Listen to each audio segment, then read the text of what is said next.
ازيكم عاملين ايه؟ يا رب تكونوا بخير وبصحه وعافيه. النهارده هعمل معاكم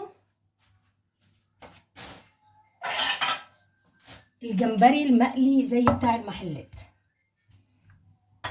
انا جايبه جمبري جامبو كبير، منضفاه وغسلاه ومصفياه. هعمل له تتبيله حلوه قوي وهيطلع مقرمش زي اللي بتجيبيه في المحلات بالظبط، اللي بتجيبيه من المحلات. بما ان انا عامله جمبري، هروح جايبه عامله معاه صبيط. غسلت الصبيط ونضفته، جايباه. بسم الله الرحمن الرحيم. هقطعه كده 2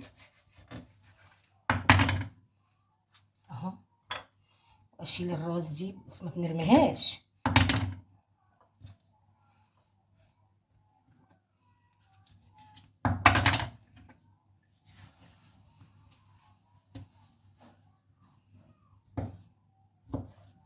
كده هيبقى صغير قوي، هنقطع كده.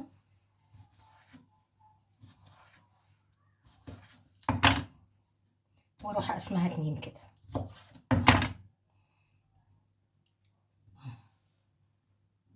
حلو قوي الحجم ده. هقطعها كلها وارجع معاكم تاني. انا اهو قطعت الصبيط اهو مع الجمبري مغسولين كويس. هعمل ازاي بقى؟ محضره طبق فيه ميه عشان انا عايزه اعمل يعني زي عجينه كده للقليه. محضره ملح، كمون، كركم، بابريكا، توم باودر. انا سالت حد قال لي ما تحطيش توم فريش على الجمبري بتاع بره، فحطيت توم باودر. اعمل ايه؟ احطهم على الدقيق. احط الحاجات دي على الدقيق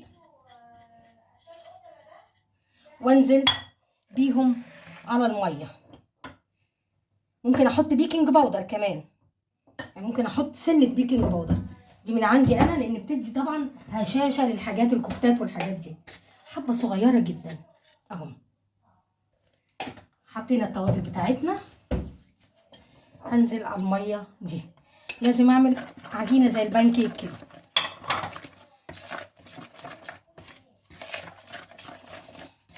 ادوبها تماما، لا دي تخينه اهو، عايزه اوريها لكم. هزود ميه،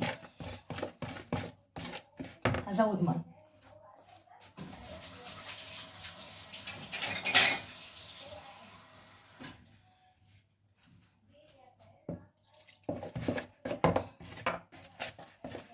بيبقى جميل يا جماعه مع السندوتشات بالعيش البلدي، بيبقى تحفه. لا لسه برضه. وتدوقيها بقى، تدوقي الحياء بتاعها. عايزه محتاجه ميه، محتاجه ملح، ومحتاجه توابل، تحطي في ايدك الحكايه. هم اخليها مضروبه جامد.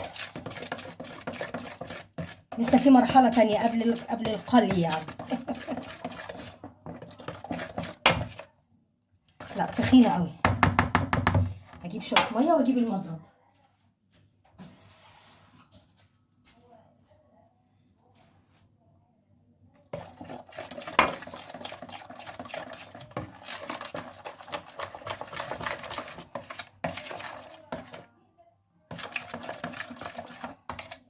هخلص ضرب فيها وارجع لكم تاني.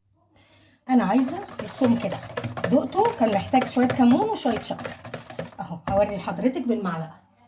دي معلقه نضيفه اهو، عايزاها كده.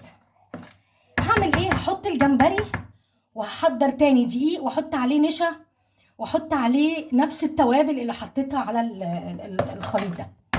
هحضر بقى دقيق وزيت غزير عشان هنبدأ نقلي. بس هحضر دقيق عليه شوية توابل من اللي انا حطيتها هنا، تمام، وشوية نشا عشان القرمشة، والزيت، ونطلع ونحط في العجينة، ونطلع من العجينة نحط فين؟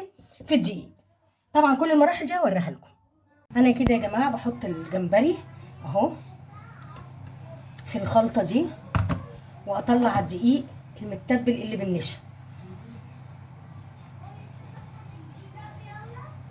ده زي بتاع بره بالظبط اهو، واعمل كده بالدقيق. نعم يا حبيبي. خش جرب. طيب خليه معاكي عشان لو شايفاه حط. حاضر حاضر يا حبيبي. بس خلصي بسرعة بقى عشان انا جعان. يا حاضر يا حبيبي، انا مخلص اهو. حاضر يا روح قلبي. بس كده انا هبدر كل الكاليماري والجمبري، الصبيط والجمبري، واما اجي اقلي هوريكم هنقليه ازاي.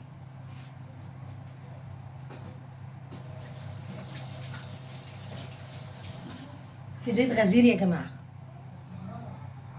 كده يا جماعه انا هقلي الجمبري. بسم الله الرحمن الرحيم اهو.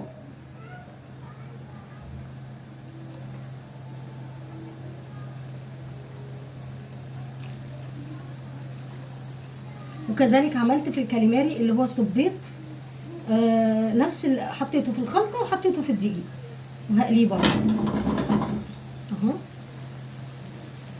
طلعوا كفايه طعمه بيبقى في منتهى الجمال. هخلص قليه الحاجه كلها وارجع لكم.